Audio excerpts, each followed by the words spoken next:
Hello students, today we shall discuss about fundamentals of plant pathology.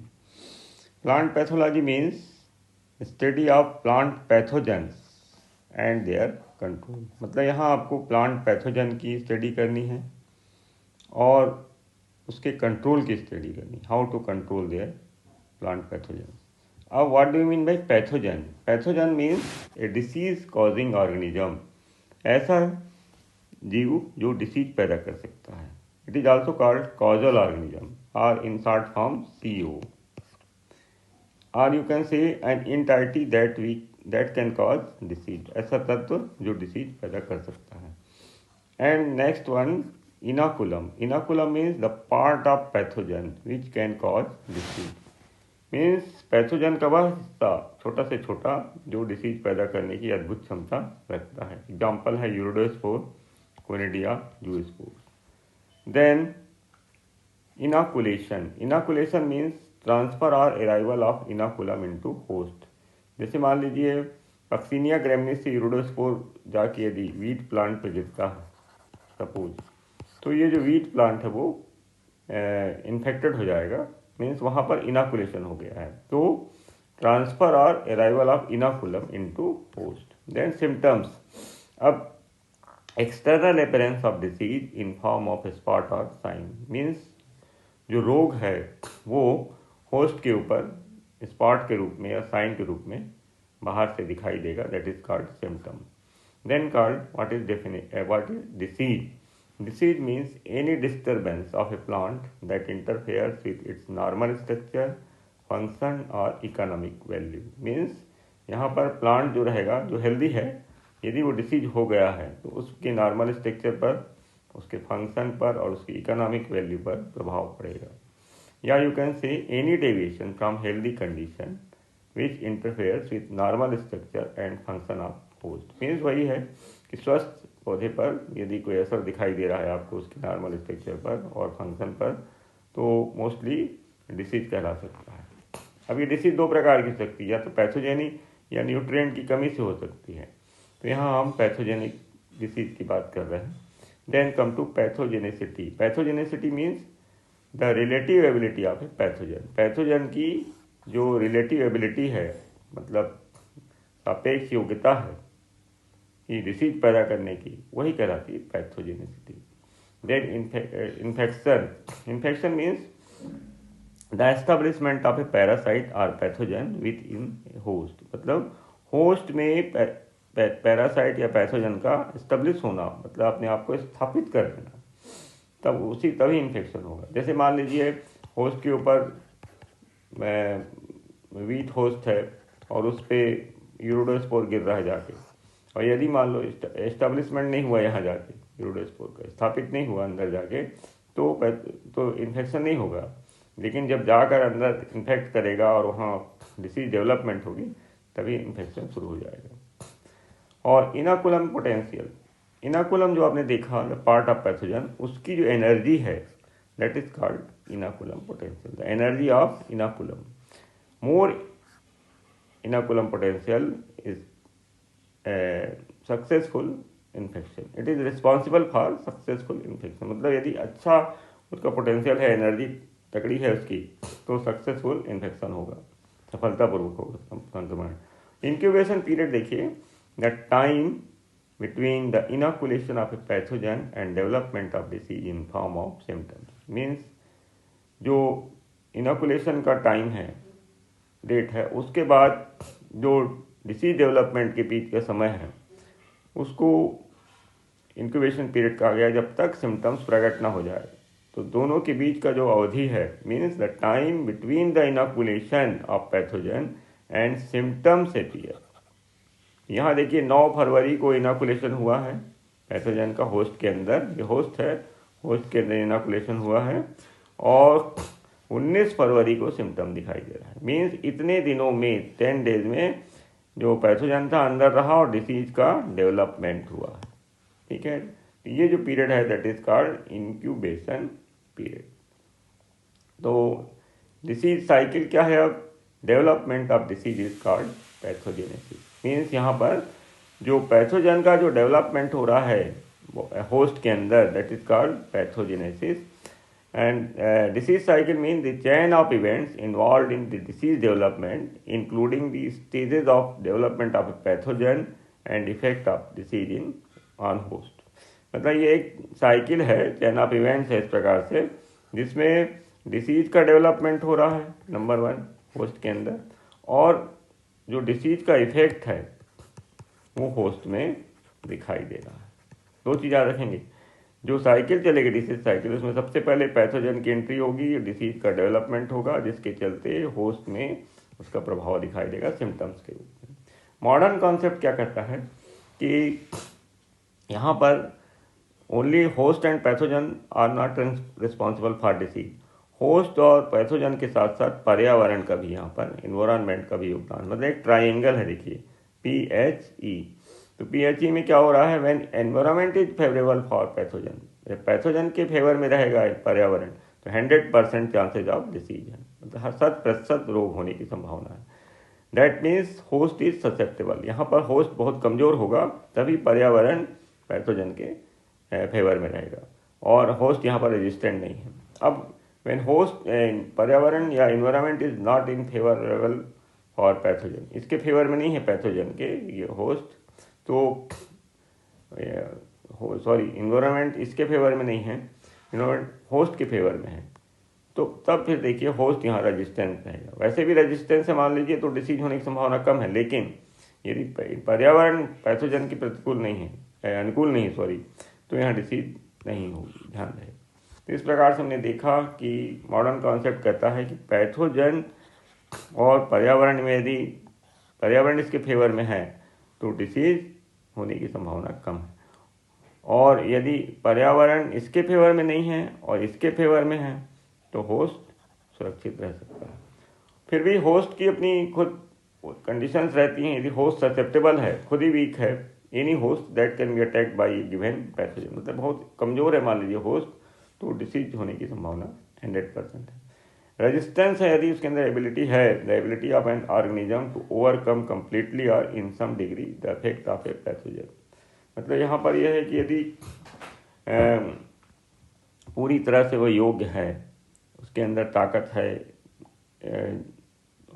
Pathogen से लड़ने की, तो वो रेजिस्टेंट कहलाएगा.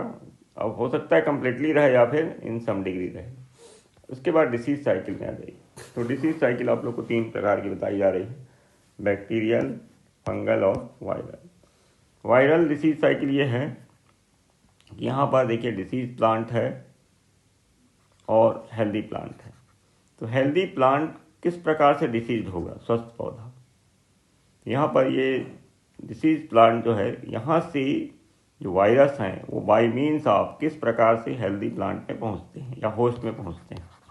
तो होस्ट में पहुँचने का तरीका है safe inoculation, through vector, through grafting, mode of transmission होता है. मतलब इसके अंदर का जो रस है जिसमें वायरस हैं, वो या तो वेक्टर के द्वारा पहुँचेंगे या ग्राफ्टिंग के द्वारा यहाँ पर पहुँचेंगे, ध्यान रहे.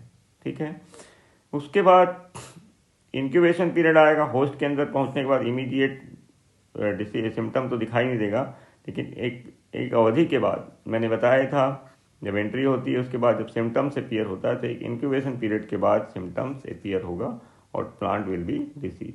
तो इस प्रकार से साइकिल चलती जाएगी. It is called disease cycle. यहाँ पर वेक्टर्स का होना जरूरी है.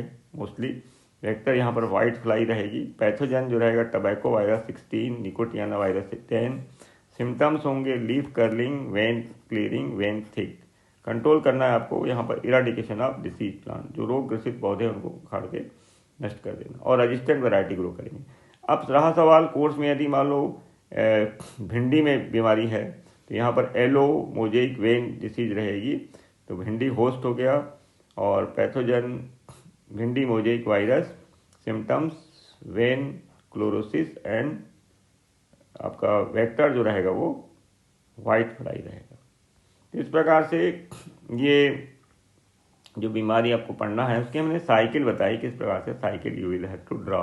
कंट्रोल कैसे करेंगे, क्रॉप रोटेशन के द्वारा, सैनिटेशन के द्वारा, और रजिस्टेंट वैरायटी को ग्रो करेंगे. मतलब बार बार वही फसल नहीं लगाएंगे, भिंडी बो रहे हैं, और जब भिंडी की जो फसल है उसमें मोजेइक वायरस दिखाई देगा तो सैनिटेशन बहुत ज़रूरी है, और जो डिसीज प्लांट उनको बर्न कर दीजिए, रेजिस्टेंट वैरायटी लगाइए भिंडी की, तो संभावना कम रहेगी।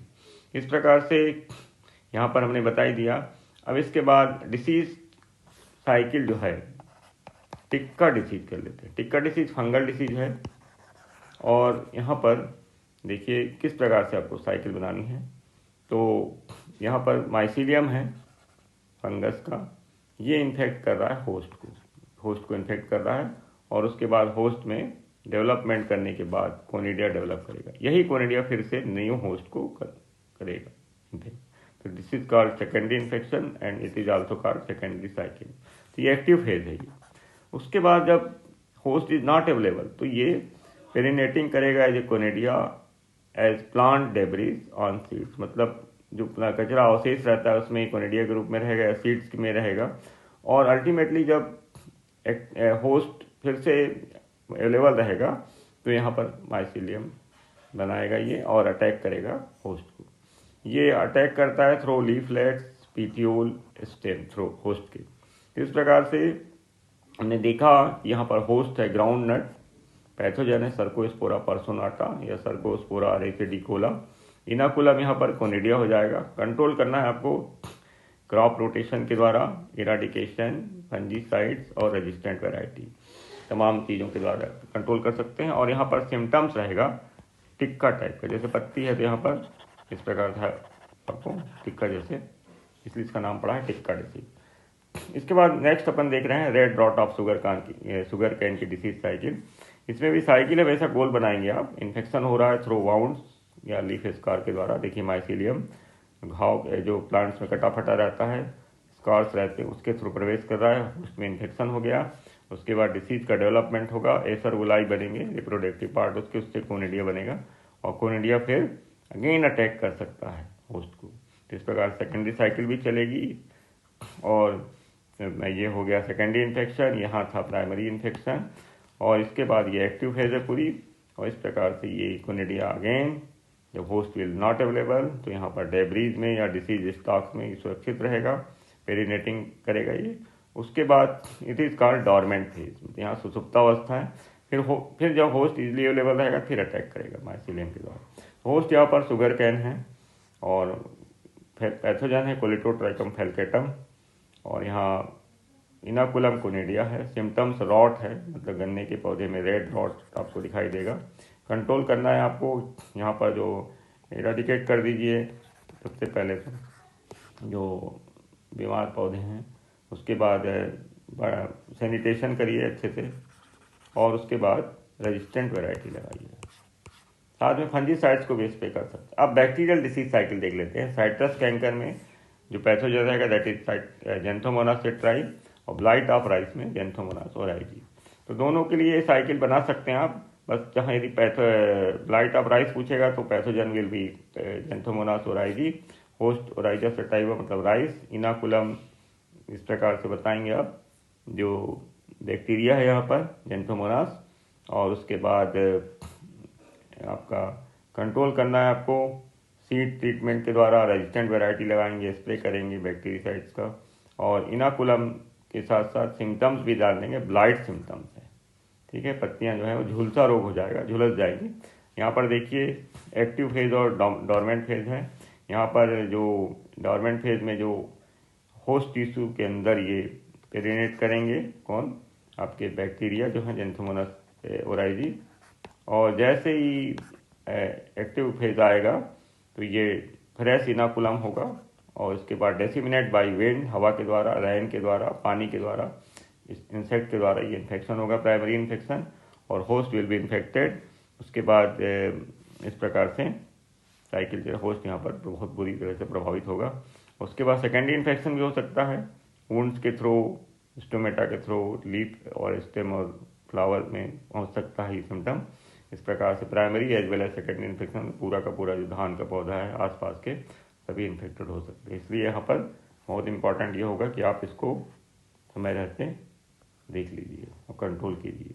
सीड ट्रीटमेंट ही पहले से कीजिए, पहले ही ऐसे रेजिस्टेंट वैरायटी बोई है कि सीड बीमारी लगने की संभावना कम रहे।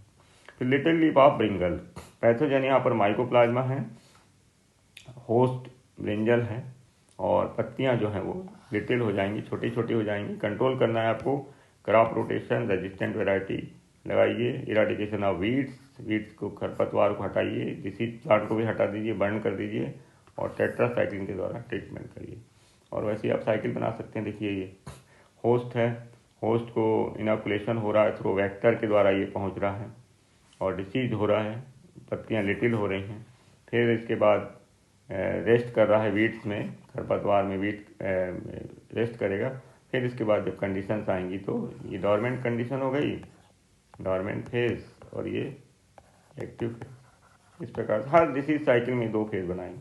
इसके बाद ब्लैक रस्ट में भी देखिए, ब्लैक रस्ट ऑफ वीट में यहाँ पर डिसीज साइकिल आपको थोड़ा हिसाब से बनाना है कि यहाँ पर वीट प्लांट है मेन होस्ट, जो कि यह वीट प्लांट देखिए यहाँ पर सबसे पहले एसिडियोस्पोर जो कि डाइकैरियोटिक रहेगा, वो इन्फेक्शन का एजेंट है, वीट को इन्फेक्ट करेगा। फिर मेन होस्ट यहाँ पर देखिए डिसीज हो गया है, जो कि फिर से यूरोडोस्पोर पैदा करेगा और यूरोडोस्पोर जो है फिर हेल्दी वीट को फिर इन्फेक्ट करेगा। मतलब यहाँ यूरोडोस्पोर रिस्पॉन्सिबल है। और उसके बाद टिलेटोस्पोर बनेगा इधर से, समर सीजन आएगी तो, और टिलेटोस्पोर से फिर रिडक्शन डिवीजन के बाद बेसिडियोस्पोर बनेगा। बेसिडियोस्पोर जो है प्लाइड है, वो केवल अल्टरनेट होस्ट को इन्फेक्ट कर सकता है, बारबेरी को। और बारबेरी में फिर पिक्नेडियोस्पोर हैप्लॉइड बनेंगे, जो कि डाइकैरियोटाइजेशन के बाद एसिडियोस्पोर डाइकैरियोटिक बनाएंगे, सॉरी, N+N, ये फिर वीट को इन्फेक्ट करेगा। तो इस प्रकार से हमने देखा कि जो एसिडियोस्पोर्स है वो पहुंचने के बाद डाइकैरियोटिक माइसीलियम बनाता है और डाइकैरियोटिक माइसीलियम से फिर यूरोडोस्पोर बनते हैं। तो यहाँ पर साइकिल थोड़ा सा कॉम्प्लिकेटेड बनेगी। और होस्ट जो है यहाँ main host wheat, alternate host barberry, pathogen जो है पक्सीनिया ग्रेमिनिस टेटिसाई, इनाकुलम यहाँ पर एसिडियोस्पोर्स मेन रहेगा, और यूरोडोस्पोर जो है they are responsible for epidemic, महामारी के लिए रिस्पॉन्सिबल है, कोनिडिया के समान कार्य कर रहा है। सिम्टम्स यहाँ पर रेड पस्ट्यूल्स आएंगे पत्तियों में, लीव्स में, और ब्लैक स्टेमन रस्ट आएगा। कंट्रोल कैसे करोगे? इराडिकेट करो अल्टरनेट होस्ट को, रेजिस्टेंट वैरायटी लगाओ, क्रॉप रोटेशन करो और फंजीसाइड्स वगैरह का स्प्रे करो। तो इस प्रकार से हमने देखा आज कि आपको किस प्रकार से डिसीज साइकिल और तमाम फंडामेंटल्स बताए गए। तो आज के लिए इतना ही, थैंक्स।